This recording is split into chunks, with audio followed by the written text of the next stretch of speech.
Travis Wayne Goodsell. Utah is withholding their numbers of the number of deaths. Johns Hopkins does not have Utah listed anymore, and we have at least 3 that I'm aware of, and we were headed over 500 cases. I'm going to look for state by state coronavirus numbers.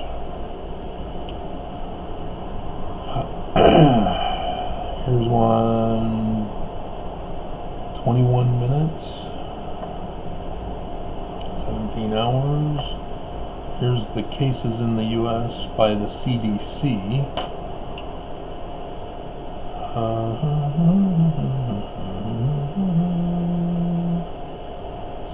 This is from Saturday and Sunday, though, so they're a couple of days behind. Total cases. Oh, yeah. They still have us in the...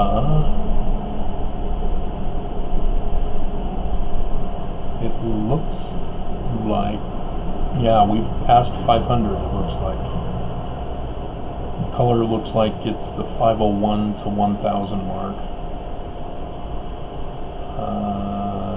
It's not showing number of deaths.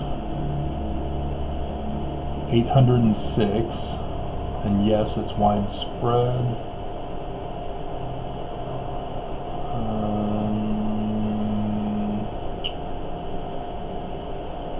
Okay, it allows me to click on the Utah window. Utah Department of Health is where they're getting their stats from.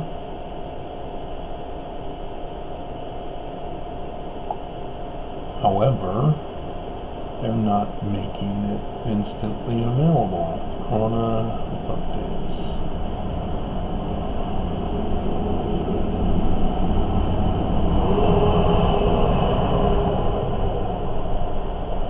See if the learn more will take me to anything. If Utah is withholding the information, yeah, that's not doing anything for me. Case counts. Here we go. If they're withholding the death numbers, shame on Governor Herbert. 5 deaths. There we go. I had to click on case counts. So 887 according to the utah.gov Department of Health site. So I don't know. Yep, today. It's updated today, 31st of March. 887 cases. 18,000 people tested. That means nothing. 73 are hospitalized, and 5 deaths of the 73 hospitalized. Well, tested cases, I guess. Because the 73 could potentially have a number of deaths from that. Ben McAdams was hospitalized, but he has been released, so not everybody is going to die. And Salt Lake County, Salt Lake County is almost at 400. Summit County is second. And then Davis County, and then Utah County. Oh, those Provoites. And then Wasatch County. So why Johns Hopkins is not getting the 5, I don't understand. So Johns Hopkins is missing information from their stats for the total United States. Okay. Alrighty. So, yeah, that's what I was searching for, because I wasn't finding it instantly. And health.utah.gov. Utah.gov. So I'll keep referring to this because this shows the more updated versions, even though it was most likely at day end times, and so they're not going to get any of what happened overnight. Alright. Alright. So, yeah, Rachel's been talking about how the federal government has convinced Trump that we're going to have 100 to 240,000 deaths when this is all said and done. And as Rachel was pointing out, that only assumes that everyone in the United States is taking the necessary steps to protect themselves and receive the necessary medical equipment that is needed.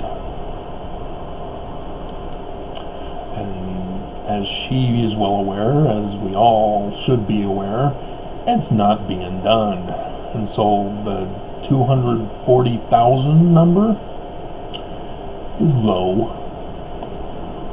We're going to see much higher. Alrighty. Strange. You guys didn't take an interest to my videos today. I'm kind of curious as to why. And I did get one guy who is not paying attention. I'm not going to post your conspiracies. I was going to do a video about how to do research. This is how I do my videos. I don't just spout off whatever comes to the top of my head when I'm talking about other things. When I'm talking about the church. If I'm talking about my personal life, yes, I'll say whatever pops to my head. But in regards to church history, I don't spout off whatever I want to believe in. That's not how it works. That's not why I'm an LDS critic, is because I created in my mind a fictional account of Joseph or Brigham or whoever, and therefore I left the church because of my fantasies. No, that's not how it works, guys. So, on my research for Egyptian and Paleo-Hebrew, I deciphered Paleo-Hebrew. I didn't make it all up. The characters that I used are not fictional characters. They're the actual alphabetical letters of Paleo-Hebrew. And you have to do certain stages in your decipherment process to get an accurate decipherment. And, it just amazes me how people assume because that's how they do things. So, no. I am an educated, trained, and experienced scientist with confirmed decipherments. So, I know how to do things. I know how to do church history research, and I wanted to do the video. For example, we can assume Joseph is correct that his brother Hiram is spelled Hyrum. He says it is. He wrote it that way. Okay. Does it matter? Yes, it does. The spelling matters.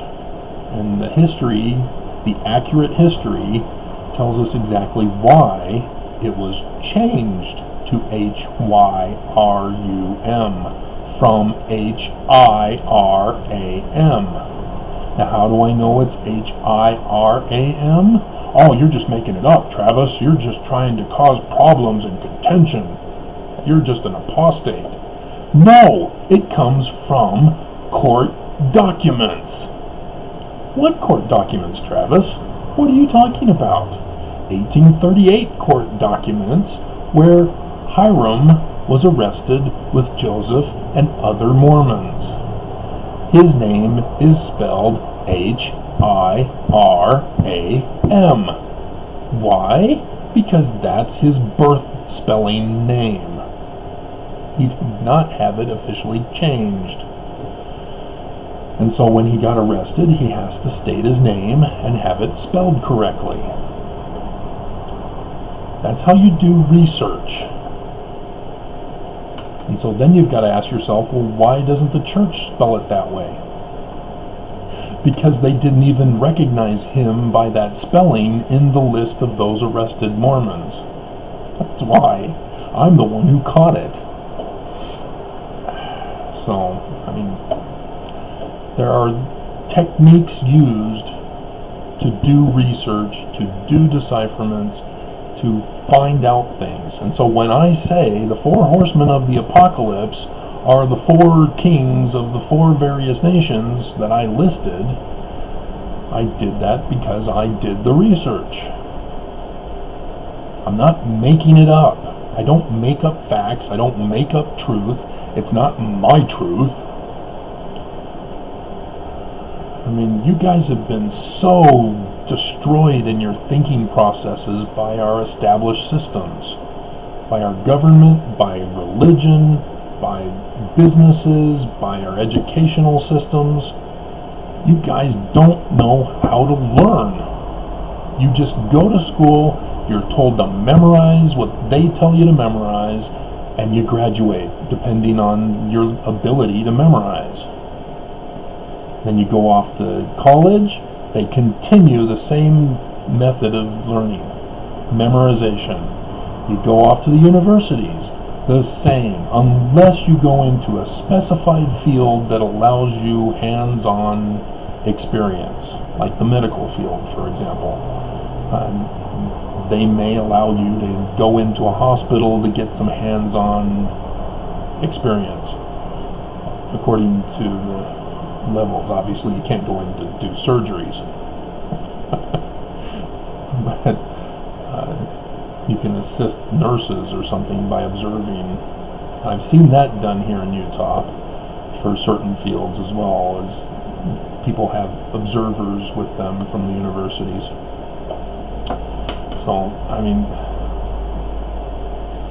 and so when people talk about thesis papers and all that stuff, you know, when I say that BYU is a worthless education, that's what I'm referring to. They're worthless. You may graduate with high honors and top of your class, but all it means is you were a good memorizer.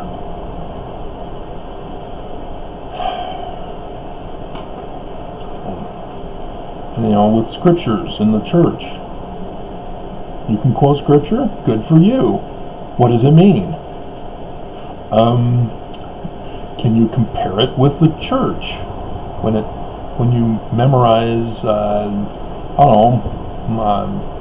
King Benjamin talking about, or is it Mosiah?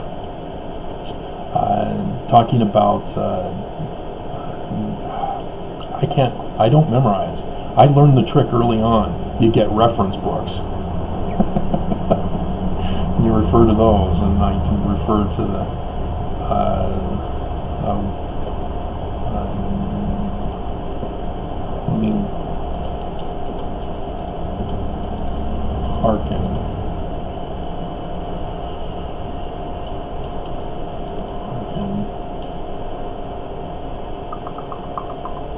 Second Nephi, the cunning plan of, it's Second Nephi, so it's Nephi who's saying it. Oh, the cunning plan of the evil one, oh, the vainness and the frailties and the foolishness of men. When they are learned, they think they are wise. See, I know this passage by what I just told you. You go to school, you get learned with degrees and titles, but you're not wise. You don't know how to apply the information. And so when it comes to scriptures, you may memorize scriptures. You may be very good at it. You may be able to find the scriptures through scripture mastery. But you're not wise. And how do I know that? You're still in the church. You're not looking at the list of things that constitute the great and abominable church. And if you think you're just looking in Nephi for the list, you've again proven my point. There's the Zoramites, there's King Noah, the Antichrist. All of those are the great and abominable church. Remember, 2 churches, 1 true church. Everyone else, therefore, is not the true church. So you need to know all of the scenarios in the Book of Mormon to identify the false church. You can't just assume because you were born and raised in the Mormon church that, it's therefore true because I'm the elite from the premortal existence. God chose me because I was the one who chose right and didn't follow Lucifer and wasn't a fence sitter like Bruce R. McConkie said those heathen nations were. He specifically said blacks. He had to take that out. And so, come on, guys. To be learned is good if you hearken unto the counsels of God. What are the counsels of God? It's whatever the prophet orders. No! Again, you've destroyed the whole meaning of the Book of Mormon when you say stuff like that. The counsels of God are revelation. So when you get an idea in your head, you're supposed to have faith. You're then supposed to see if it is good, if it's from God. Because all good things come from God. And you replicate it, you make it flesh, you materialize it, you make it so, number 1. Picard has his final words in the show or season finale.